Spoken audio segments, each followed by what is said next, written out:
हमारा बड़ा महत्वपूर्ण बिंदु है सर, हमारे लोग जेल में है रतलाम का निवेश क्षेत्र। रतलाम में उद्योग लगाने के लिए 1400 हेक्टेयर से ज्यादा कितना जमीन है आप लोग अधिग्रहण करने का आपका प्रयास है।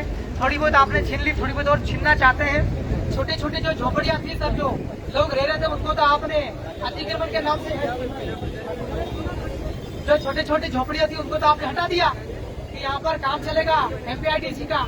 वो भाग गए बेचारे, उनको डरा धमका के भगा दिया पुलिसिंग को आगे करके।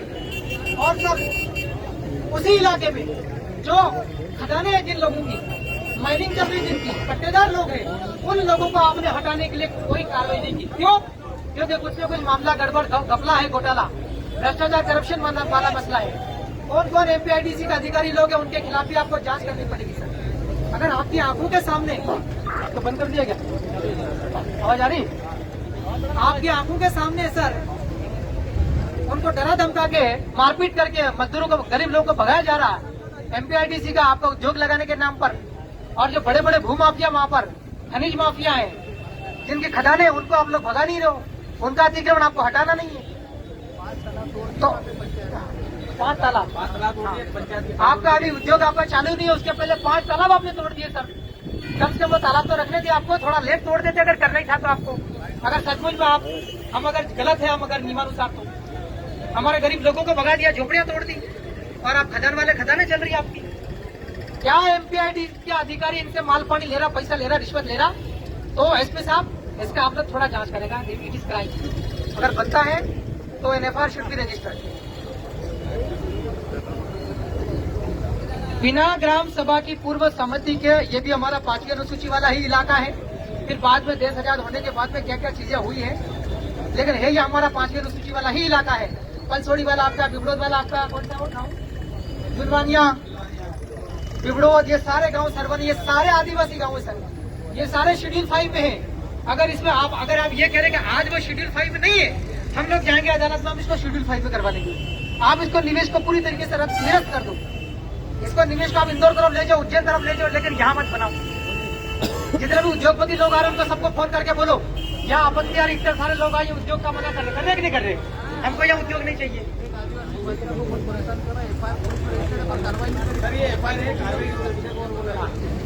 ये एफआईआर हुई है, जिनके विरुद्ध आपने मुकदमा दर्ज किया, आपने कोई एक्शन नहीं लिया, और अभी भी आरोपी आपने उसको गिरफ्तार नहीं किया है। इसको संरक्षण किसका मिल रहा है उसकी जांच की जाए, कौन से थाना प्रभारी है। तो सर हमारा ये कहना है कि जो निवेश क्षेत्र आप उद्योग लगाने का कोशिश कर रहे हैं सर, ये उद्योग न लगाया जाए, वरना हम लोग बड़ी संख्या में अगली बार फिर आएंगे। इसलिए इसको बैठ करके निराकरण किया जाए, इसको शिफ्ट कर दो, भले इधर कहीं लिया हो भले। ये निवेश जो है वो हमारे जो आदिवासियों के लिए कानून बने उनका सीधा सीधा उल्लंघन है, उनके विरोध में है। जो आपने अधिग्रहण संबंधी जो प्रयास कर रहे हैं, आप लोग कार्रवाई कर रहे हैं, ये गलत है। आपने हस्तांतरित कर लिया है इसका, ये भी आपका असंवैधानिक है, इलीगल है। हमारा ये कहना है कि तत्काल ये जो गरीब परिवार है, इनकी आजीविका आपने डिस्टर्ब करी है, आवासों से बेदखल किया जा रहा है, खेती बाड़ी से इनको बेदखल किया जा रहा है, इसको रोका जाए तत्काल, इसको निवेश को निरस्त किया जाए, और इसको हमारा जो परंपरागत अधिकार है उसको सुनिश्चित किया जाए। अगर आपके ऊपर कोई अगर दबाव है तो हमको बताओ सही, ऐसा क्या लिखित में है। हमारा नियम थोड़ा आप भी सुनो, फिर आपका नियम हम सुने, फिर बैठ करके संवाद करें। आप तो सीधे ही लाठीचार्ज कर दो। आप कहीं पर भी हम मीटिंग करते हैं, आप 4-5 खुद ही आप बीजेपी, आरएसएस और कांग्रेस वालों को लेके आते हो, यही हाउ कुर्राड़ी बप्पारी पत्थरबाजी करके आप कहते हैं कि पत्थर पथराव और कहाँ से हो रहा है, कि पथराव करते हैं क्या लोग हमारे? सर आपके सामने हम तो आए, काम पत्थर था। हम सर आंदोलन करने के पहले, बरी होने की पहले तैयारी करते सर। कौन कौन पुलिस वाले की ड्यूटी करते सर, उसकी भी हम रिपोर्टिंग करते हैं।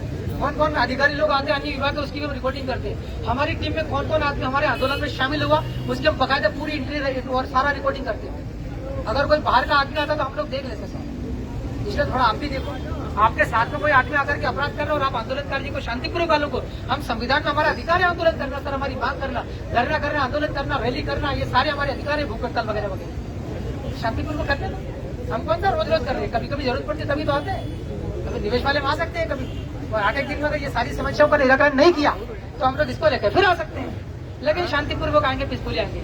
आप अनुमति न दोगे तो फिर हम लोग उसकी भी हम लोग लड़ते झगड़ते आएंगे नियमानुसार, हम अदालत से बात करके आएंगे, नहीं तो चिट्ठी लिख के आ जाएंगे।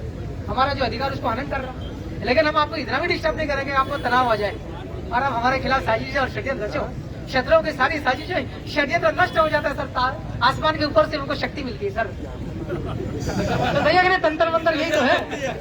तो हमारे खिलाफ साजिश और षड्यंत्र न रचा जाए।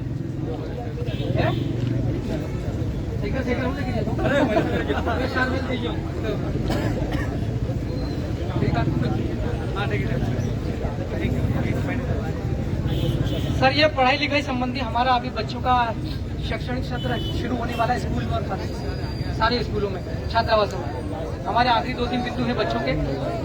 खत्म हो गया ना, सुनो। अरे हाथ में तो पकड़ा दो रहेगा अपन।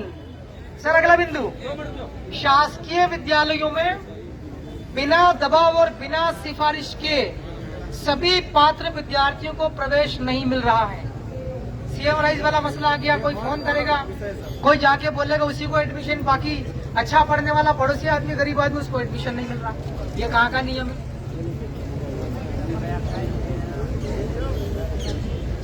हायर सेकेंडरी विद्यालयों में विद्यार्थियों को उनकी इच्छा और अभिरुचि के अनुरूप विषय संकाय आवंटित नहीं हो रहे हैं। बच्चा पढ़ना चाहता है विज्ञान, आप उसको पढ़वा रहे हो जबरदस्ती दबाव डलवा के आर्ट्स। बच्चा पढ़ना चाहता है आदिवासी भी, कॉमर्स बिजनेस की पढ़ाई सीखना चाहता, उसको आप दे नहीं रहे हो, आर्ट्स पढ़वा रहे हो। इसको ठीक किया जाए। सेलाना में बिलो की खेड़ी वाले हाई स्कूल को हायर सेकेंडरी स्कूल में अपग्रेड किया जाए और पुराना जो बिल्डिंग था लाल कोठी के सामने वाला उसमें